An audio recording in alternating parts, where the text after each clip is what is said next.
Welcome friends to another r/IdontWorkHerelady video. If this video gets a million likes, I'll go to the nearest mart of walls and engineer my own I Don't Work Your Lady story. But our first story of the day is by Pineapple Forward. I don't speak your language, sir.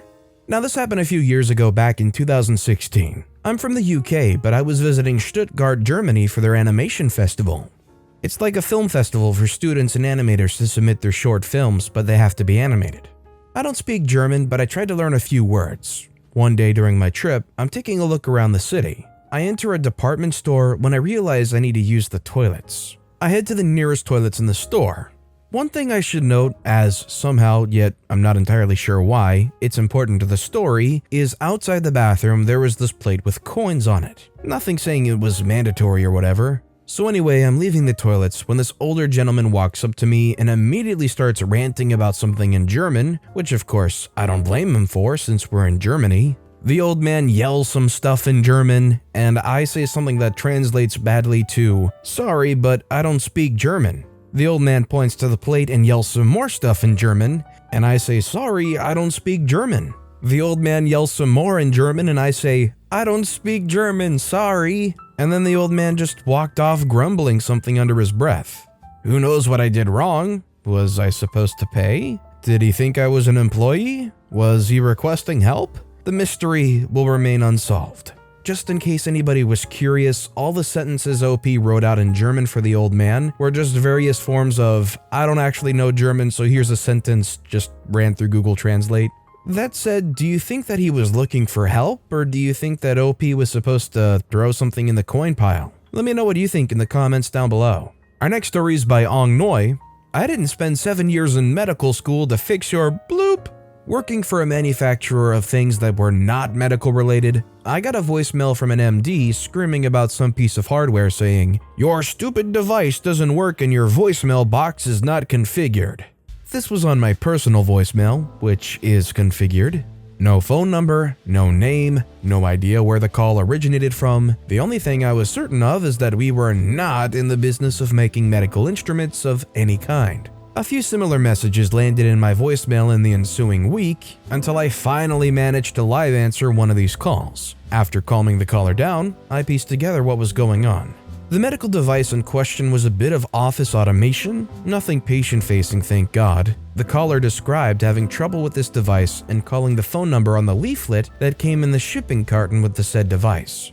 That phone number was misprinted, and thousands of these devices were shipped with a bogus tech support number. The number printed on the paper was one of my 500 office phone numbers, coincidentally unused, with no actual physical phone and no voicemail box. Those few callers that managed to leave me messages simply pounded 0 until my employer's admin assistants, there were 3 sharing call answering duties, answered. They apparently didn't question why IT support requests were coming into an outside line. They merely forwarded the call to my number. Until the day I ripped that phone system off the wall, that phone number still had an outgoing message in my malodorous dulcet tone. "You've reached not the company you think you've called. Please note that we do not make the device for which you're attempting to get support. That company misprinted their documentation and gave you the wrong number. For support on your device, please call Medical Devices Company on the other side of town at so-and-so number." That was a fun call with their IT department. I decided I should speak tech to tech, rather than try to explain it all to their marketing or quality staff. A few tales from tech support quality anecdotes were shared while we brainstormed the solution on my end, and while she started rattling cages in her own shop. And that, my friends, is why from a marketing perspective, you want to make sure you have all of your contact information absolutely correct. Because if it's wrong, not only do you stand to give all of your customers a hard time and an unpleasant experience trying to get support, but you probably just dumped all of these requests on some innocent poor being somewhere else. Our next story is by Genetics J, Pharmacist in a Grocery. Background: I'm a pharmacist, and I usually stop off at my local grocery, which does not have a pharmacy. It's locally owned, and I try to be on a first-name basis with people who live and work in my community. Now, after getting off a 12-hour shift, I stop off for a few staples and get 3 interactions with 2 Karens, and my man Frank. First interaction, young Karen says, "Do you work here? Where's the spices? I can't find them anywhere." I say no, but I totally got you. Down the international aisle, if you look at the sign, the left side is spices and baking. Young Karen stares at her phone and says, okay, it's behind me. The second interaction, I'm wondering if anyone saw me help young Karen, says, where on earth is chicken broth? It's not in the usual places. Me, realizing that I have my white coat on since mental abilities are diminished, say, at the end of the soup aisle where the broth normally is. She says, you don't have to be snippy about it, I'm going to tell the supervisor. I say, hi, you're on your own. At checkout, I'm going through the self-check aisle and I need someone to check my ID so I can get a single beer to end my long day. I see my man Frank and he's currently talking with old Karen. I say, hey Frank, getting a beer here. Old Karen says, that's him. You let him talk like that at work and drink? Frank then gives her the side eye and looks back at me and says, hey man, as long as you got one for me, you're good. Frank then looks at old Karen and says, he doesn't work here, and he can talk any way he likes. Frank then walks over to me, approves the purchase, swipes the $5 gift card, the one given out to bothered customers for their troubles. Sir, you had an unpleasant experience, Mr. Pharmacist. Hoping we get a pharmacy here. Would love to have you around every day. I then walk out, fist bump Frank, say hi to another employee who's my neighbor across the street, and wish her an uneventful night.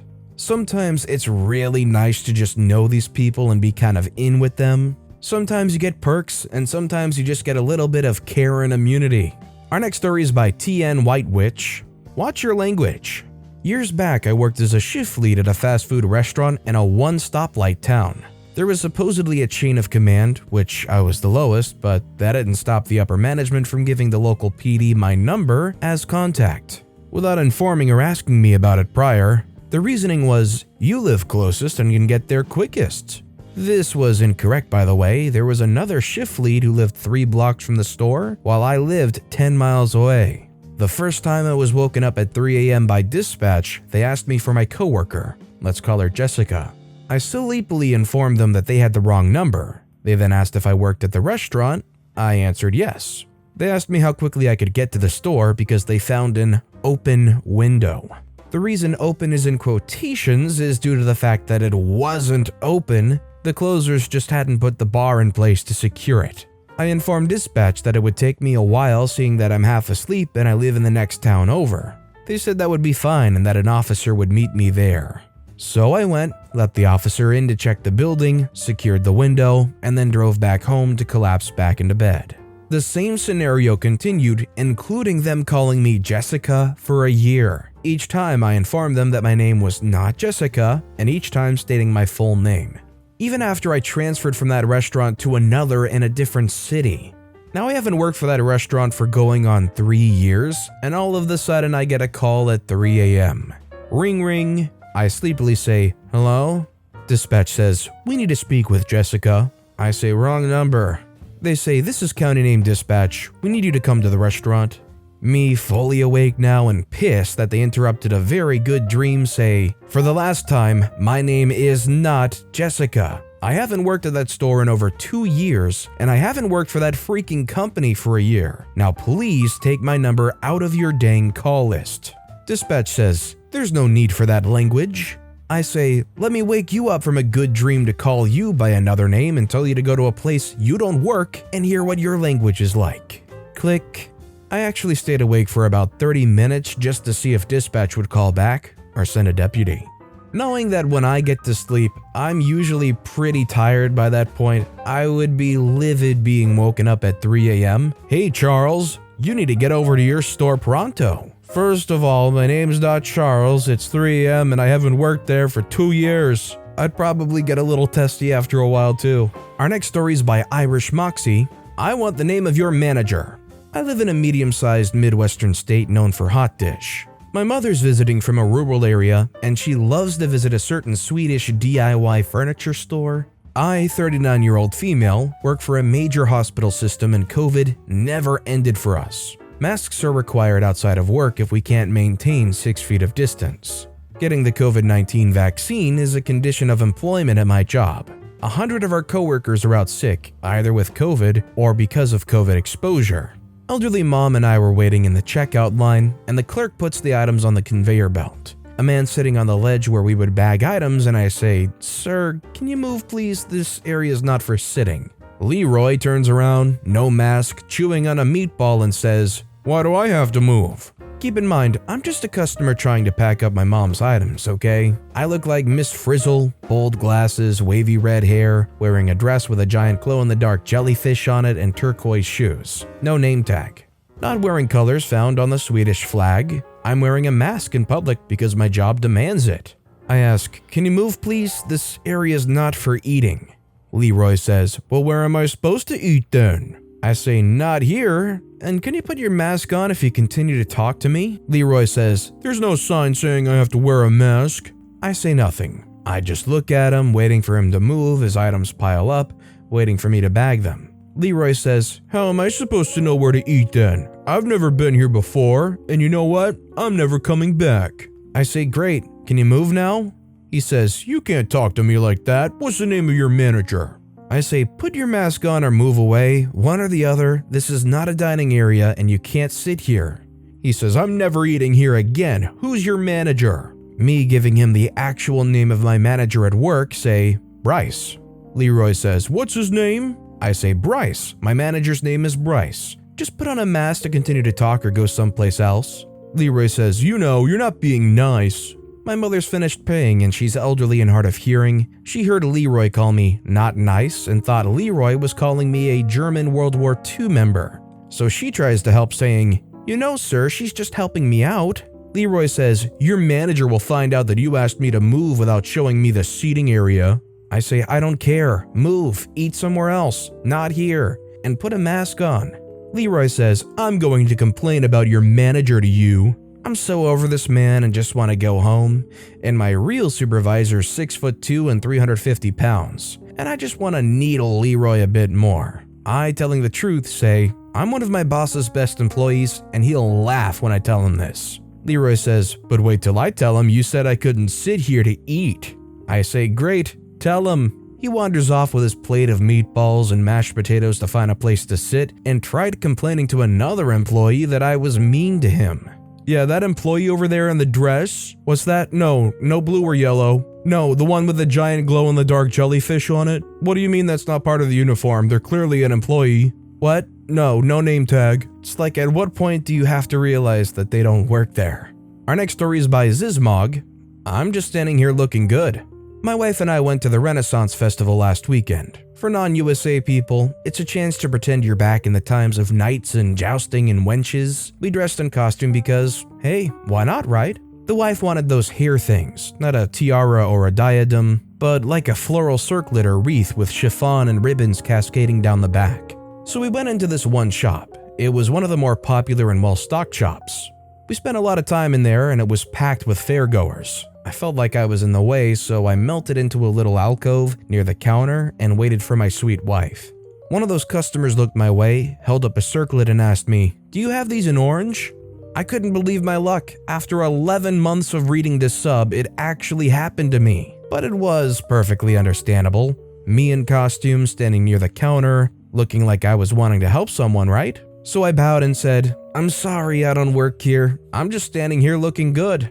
I meant to say waiting for milady, but the words looking good lurched past the rational part of my brain and jumped out of my mouth before I could stop them. The customer looked me up and down, nodded approvingly, and then turned to the damsel standing behind the counter and asked her for help instead. Hey, they didn't disagree. Must be looking good. You looker OP. And our final story of the day is by Mike_Ox on Fire. Looks like a duck, moves like a duck, but isn't a duck. I had to get some milk on my way back from work. Yay, early finish today. So I went to the local co-op. The co-op or cooperative store is basically a convenience store. Having got the milk, I'm stood there wondering what else I probably should get as well when I spot a Karen. The right age group, the right haircut, the gaudy jewelry, the whole lot. She walks up to me and says, "Excuse me, could you be an absolute dear and reach the double cream on the top shelf for me?" So I did. I got it and handed it to her, and she said, "Thank you ever so much," and gave me a big smile. And darn it, I didn't even get to say I don't work here, lady. So technically, I don't have a story. Looks like a Karen, moves like a Karen, but isn't a Karen? That's a new one. But with that being said, that's all the time we have for today. So of all these stories I've read today, which is your favorite and why? Let me know in the comments down below. And if you haven't yet, if you could like and subscribe, that would mean a lot to me. Whatever you do, whether it's liking, subscribing, turning notifications on, all of it helps grow this channel and I appreciate the heck out of it. So until next time, I'll see you all tomorrow with some more stories.